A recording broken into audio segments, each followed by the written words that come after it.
os hábitos alimentares durante a gravidez possuem impacto na vida da gestante e também da criança. E esse foi o tema da pesquisa da Débora, diplomada do curso de nutrição aqui da Univates, com quem a gente vai conversar um pouquinho hoje. Tudo bem, Débora? Tudo certo. Então, no teu trabalho, tu buscou pesquisar um pouquinho a relação de alimentação com gestação, o que isso pode influenciar? Mais ou menos isso, como é que foi o teu tema? Isso. Na verdade, a ideia principal do trabalho é poder identificar se no período pré-gestacional tem a ver, por exemplo, o estado nutricional da gestante antes dela estar gestante, né? Então, se ele vai ter relação com as escolhas alimentares dela. E aí também, nos estudos, tentar encontrar o que esse consumo na gestação pode vir a interferir depois na saúde da mãe e do feto também, né? Então é como a forma como a mulher se alimentava antes, isso vai estar acabando impactando de alguma forma durante a gravidez. Isso. E como é que tu desenvolveu a pesquisa? Ela foi mais teórica? Tu fez alguma coisa prática? Como é que foi isso? Eu utilizei dados secundários, então já existia o banco de dados, né? Em torno de 200 gestantes. Então, todas as gestantes de alto risco, que tinham algum tipo de patologia, ou hipertensão, diabetes, ou era por obesidade, que eram com... né, a gestação em si, ela já é um momento mais delicado, então, que passavam por um momento mais delicado ainda.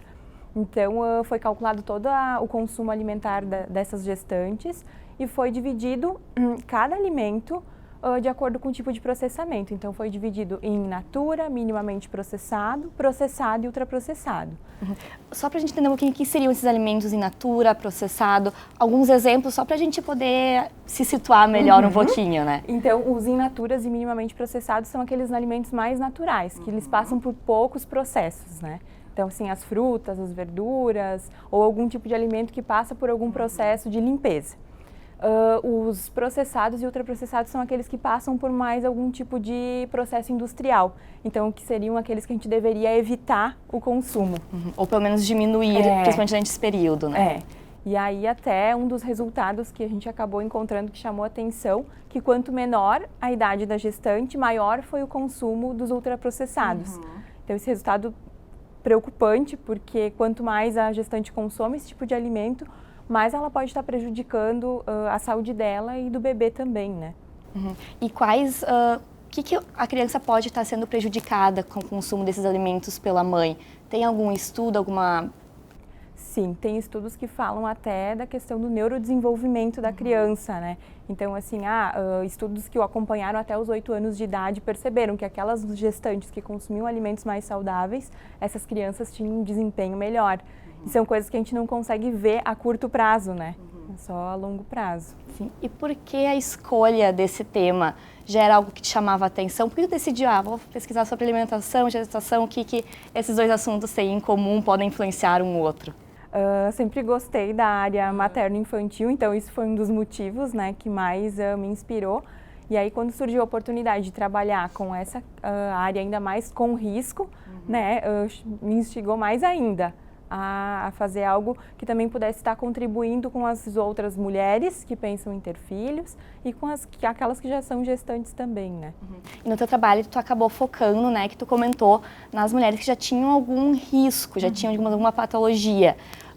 Essa pesquisa também, tu pode talvez dizer que ela pode ser aplicada, os resultados, a mulheres que não tenham nenhum problema de saudável, então que tenham uma alimentação saudável, não tenham nenhuma patologia, a gente pode estar aplicando os mesmos resultados, mesmas características daqui a pouco?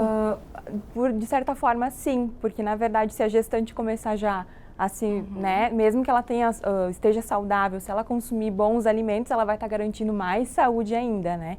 E do contrário, se ela continuar consumindo esses, né, que não são tão adequados, a gente pode estar tendo algum tipo de consequência, né? E para ti, como é que foi fazer esse trabalho? Um pouquinho mais pro lado pessoal, como é que foi fazer esse trabalho? Deu muito trabalho, literalmente? Quanto tempo durou? Como é que foi isso? Bastante trabalho. O projeto 1 começou em 2017A e aí depois, em 2018A, eu apresentei então o 2, que finalizou o artigo científico. Então, assim, foi bastante trabalho, algumas madrugadas acordada para conseguir finalizar, mas valeu a pena depois todo o esforço. Sim, que bacana, parabéns pelo trabalho. E isso foi, a gente falou um pouquinho a relação de alimentação com gravidez no programa de hoje.